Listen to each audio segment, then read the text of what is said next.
Yeah, what's interesting too, when you look at the quarterfinal matchups, in every heat you've got someone who's gone on to win a CT event and someone who's still searching for their first CT victory. We've still got a couple of former Bells champs in the mix. One of them's up at the moment in a replay.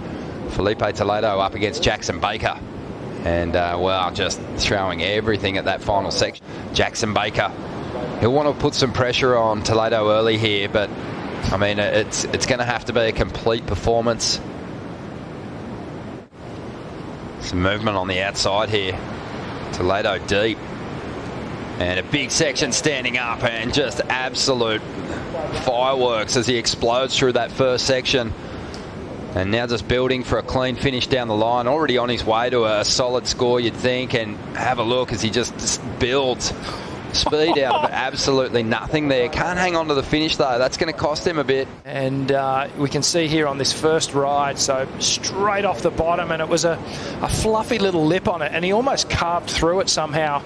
And again, coming back to the quad, it adds that little bit of grip, Ron, when they're going through these maneuvers. It's an extra bit of surface area that you're pushing off. And unfortunately, geez, he travelled some distance on there. Maybe covering about 6 or 7 feet in the air. And again, really inverted, but that back foot, you saw it slide up the nose of the board. Normally, Filipe would keep that back foot. He's still got that fast twitch magic about his surfing. And he dropped a 4 on that last ride. Jackson Baker doesn't want to lose touch with him early. You know, he is very reserved on land, and, you know, that's just him. Jackson Baker at the moment, loading up. He's done a lot of time down here at Bells Beach surfing junior events, so he knows both Winky and the bowl really well.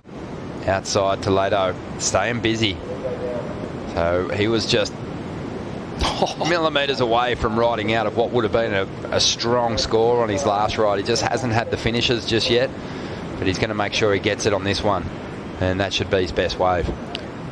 That first turn was absolutely incredible given the size of the wave. But let's have a look. This turn is just incredible. Filipe projecting down the line. Watch the acceleration and wrap. That is just, I'm not sure how many surfers on the tour can actually do that sort of a turn on that size wave. Incredible stuff. You know, this is a waist-high wave, and Filipe just drives through this whole thing, putting so much power between the surfer and surfboard, wraps it all the way around. He looks to get himself a decent number, and he's going to throw some aerial antics our way. Sick, love it. He doesn't need a whole lot, Matt McGilvray, to turn this one, but let's have a look at the replay of Jackson Baker's last ride. Yeah, Jacko gets a nice little foam climb there, sets up this final section, driving, pumping down the line. The stance goes a little wider and gets his own version of a 180 rotation here off the lip. You can see the front foot moves right up the nose of the board. And Jacko. More waves on the way here. Joe Turpel with Wayne Rabbit Bartholomew for the call as we look at the snap from Toledo. Floats it quickly.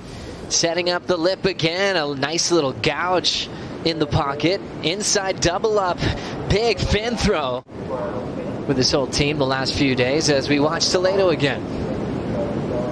Yeah, Toledo, this is the wave that really set him apart here, Joe.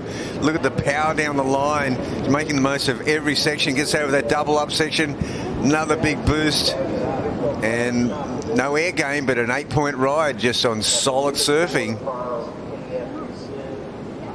And that last move just releases the tail, gets the board above the lip line, just lands it so clean.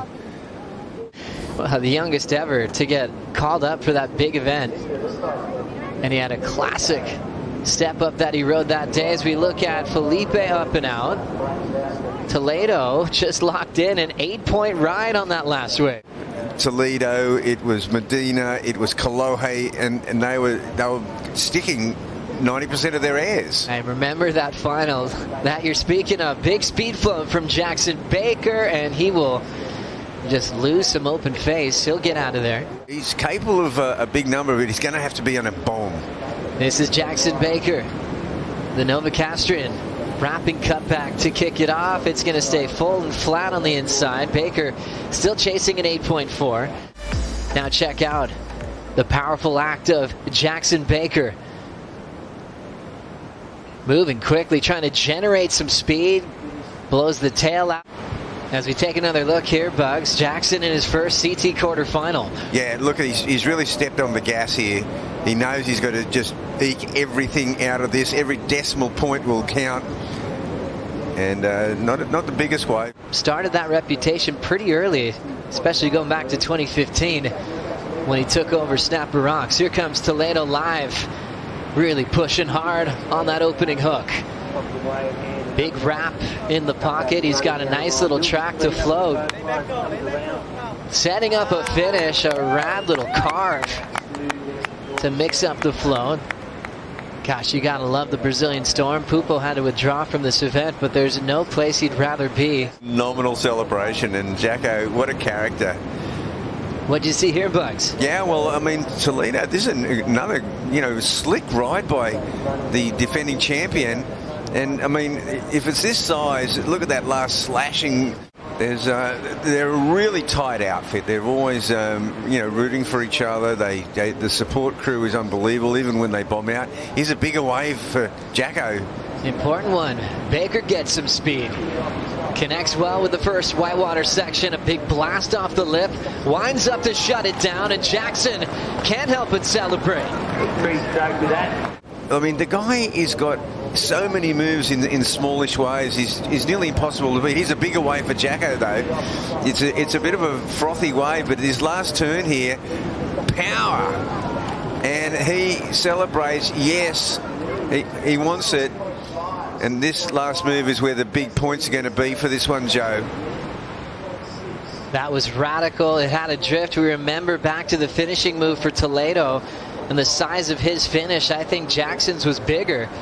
More of a section to work with, maybe more speed, more fluid, and that is why he's letting it all hang out. I think everybody heard him all the way across this. If Filipe's 6'5", Jackson's looking for an 8.6, and he put up a fair effort to maybe achieve that. We'll see what the judges think. Couple of nice wraps. Toledo pushing hard through his points. There's that classic nose pick reverse, just to show his variety. Coming off of the carves, and we've run out of time. The defending world champ frustrated even in the win with the numbers coming his way. And Baker, what an effort. A tough loss there after dropping that big 9-point ride.